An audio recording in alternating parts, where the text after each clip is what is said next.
कैसे हो दोस्तों। मैं अक्सर जब भी किसी से मुलाकात करता हूँ और अपना परिचय उनसे कराता हूँ तो सब एक ही सवाल पूछते हैं कि ये स्पोर्ट्स कोटा क्या है।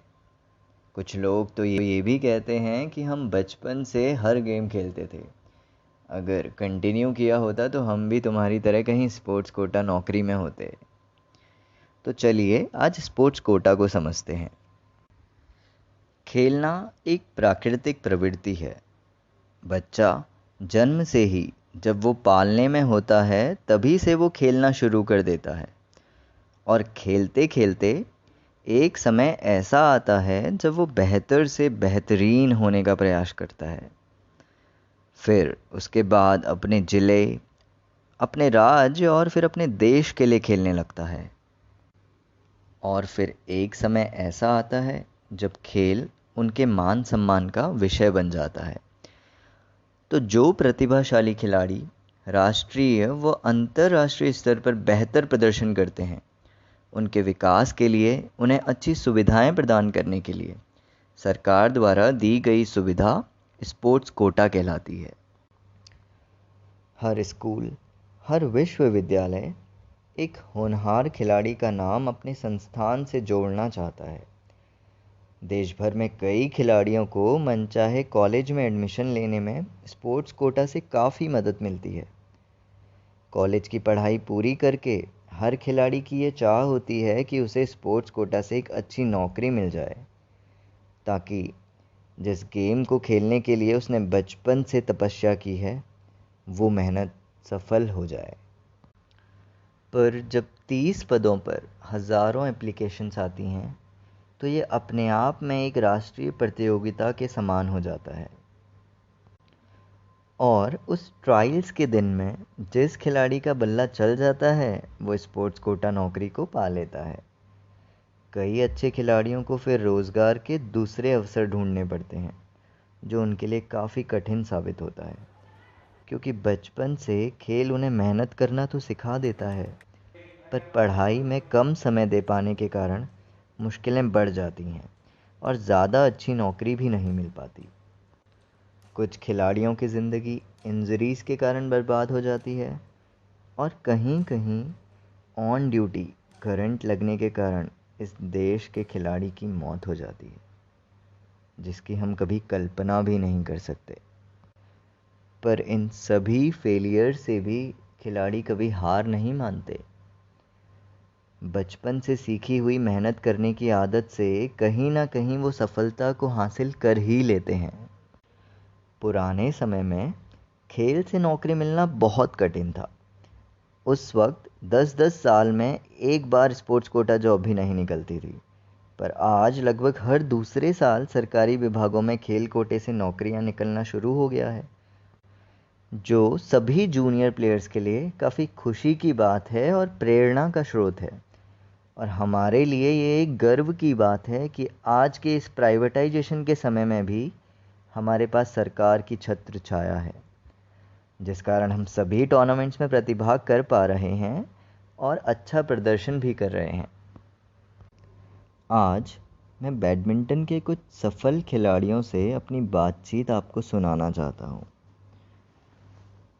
इस खिलाड़ी ने 7 साल की उम्र में खेलना शुरू कर दिया था और कई खिताब अपने नाम किए हैं। कैसे हो दोस्त? बस कट रहा है। और तुम? मैं भी अच्छा हूँ, काफ़ी अच्छा समय बिता पा रहा हूँ इस लॉकडाउन के दौरान। तुम्हारा क्यों सिर्फ कट रहा है? घर से दूर अकेले रहना पड़ रहा है, ऊपर से लॉकडाउन, इसीलिए बस कट ही रहा है। तो इस लॉकडाउन में घर पर तुम किस तरह से मेहनत कर पा रहे हो आजकल?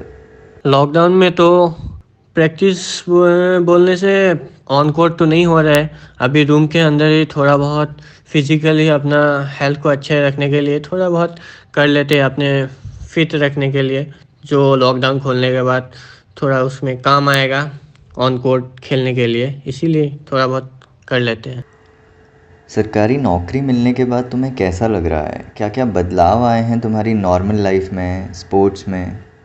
नौकरी मिलने के बाद तो अभी अच्छा ही हो रहा है। सरकार से बहुत सारी सुविधाएं मिल रहे हैं हम लोग को, खेलने के लिए बहुत सारे अपॉर्चुनिटी मिल रहे हैं। पहले जो थोड़ा सा पैसा का प्रॉब्लम होता था हर टूर्नामेंट खेलने के लिए बाहर में, जो नेशनल हो या इंटरनेशनल हो कुछ भी, अभी ऑफिस के थ्रू से हम लोग खेलने को मिल रहा है, पैसा ऑफिस दे रहा है हम लोग को, इसीलिए अच्छा ही हो रहा है हम लोग का भी गवर्नमेंट से। बिल्कुल सही बात कही तुमने। अपना कीमती समय देने के लिए बहुत बहुत धन्यवाद। Thank you, bye bye, take care, stay safe. ये सिर्फ अपने पहले प्यार बैडमिंटन के लिए अपने घर से 1000 किलोमीटर दूर आके अपने विभाग के लिए कई मेडल जीत चुकी हैं और दूसरों को भी जीतने का हुनर सिखा रही हैं। कैसे हो आप? हेलो जिज्ञासु, मैं ठीक हूँ। तुम कैसे हो? मैं सबसे बढ़िया हूँ दी। तो जैसे नॉर्मल डेज़ में आप अपने आप को काफ़ी बिज़ी रखती थी, खुद के लिए आपको बिल्कुल समय नहीं मिल पाता था, तो अचानक से मिले इस समय को आप कैसे यूटिलाइज़ कर रहे हो?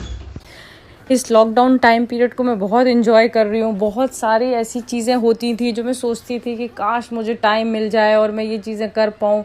तो इसलिए मुझे इस लॉकडाउन की वजह से बहुत सारा ऐसा टाइम मिला है जिससे मैं वो सारे काम कर सकती हूँ जिनको मैं मिस करती थी। अभी अपनी फैमिली को टाइम नहीं दे पाती थी, अपने फ्रेंड्स को टाइम नहीं दे पाती थी ज़्यादा, अभी वो सारी चीज़ें इन्जॉय कर रही हूँ। अरे वाह, ये तो बहुत अच्छी बात है। आप देश की लड़कियों को क्या मैसेज देना चाहेंगी? देश की लड़कियों को मैं ये मैसेज देना चाहती हूँ कि वो चाहे जिस भी फील्ड में हो, उन्हें किसी ना किसी स्पोर्ट्स एक्टिविटी में पार्ट लेते रहना चाहिए। इससे उनकी बॉडी फिट एंड हेल्दी तो रहेगी, बल्कि उनके अंदर एक सेल्फ कॉन्फिडेंस भी डेवलप होगा, जो कि उन्हें हर काम में बहुत हेल्पफुल होगा।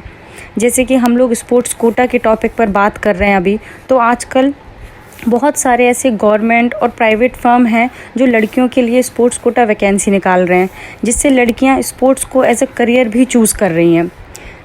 इससे वो फिनेंशियली स्ट्रॉन्ग रहेंगी और अपनी फिनेंशियल नीड के लिए किसी दूसरे पर डिपेंड नहीं रहेंगी।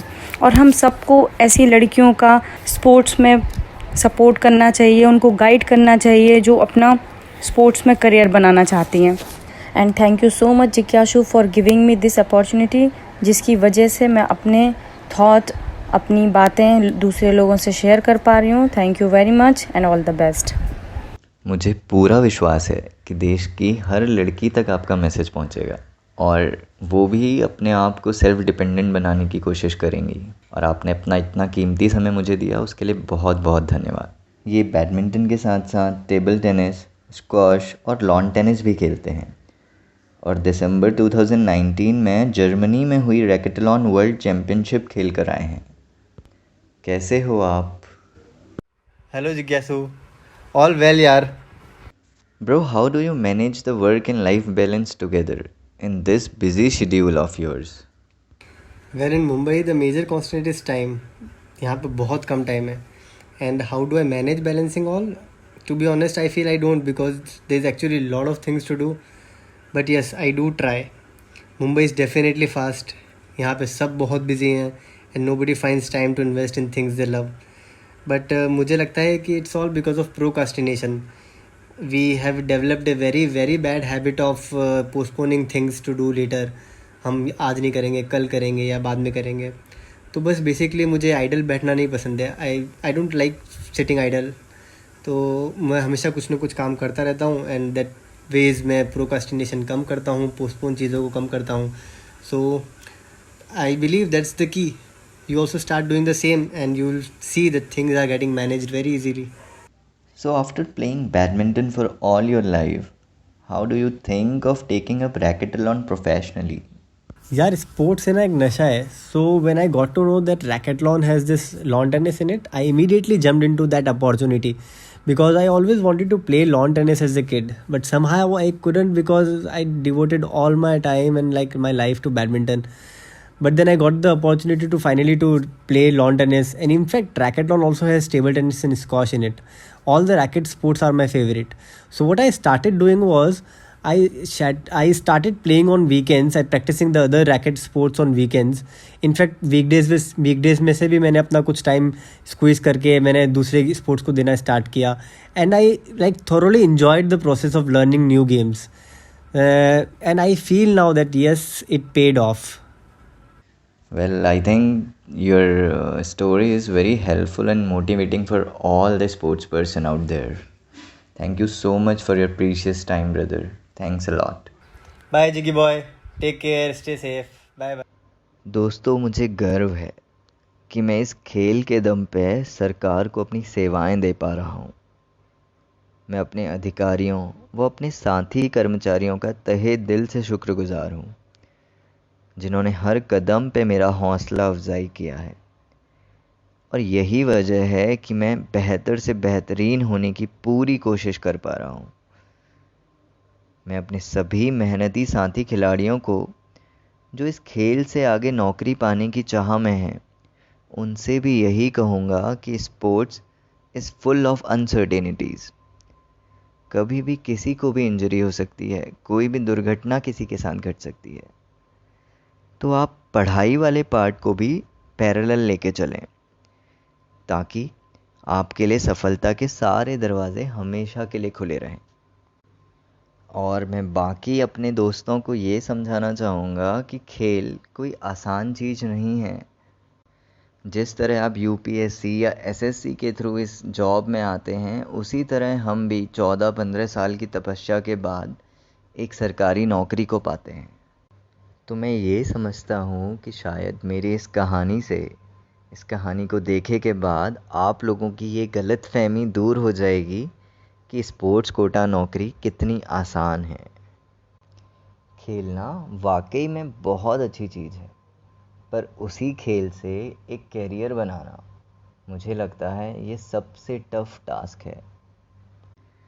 पर इस बात की ज़्यादा खुशी है कि हम इस खेल के दम पर अपने पैशन को मरते दम तक फॉलो कर पाएंगे. आपने इतने प्यार से, इतने शांत होकर मुझे सुना, इसके लिए मैं तहे दिल से शुक्रगुजार हूँ. और ये आशा करता हूँ कि आप लोग अपने घर में स्वस्थ होंगे, सुरक्षित होंगे और अच्छे से एक्सरसाइज कर रहे होंगे. थैंक यू दोस्तों. मेरी कोशिश रहेगी कि अगली कहानी कुछ और अच्छी हो और बेहतर हो. तब तक के लिए stay indoor and stay fit.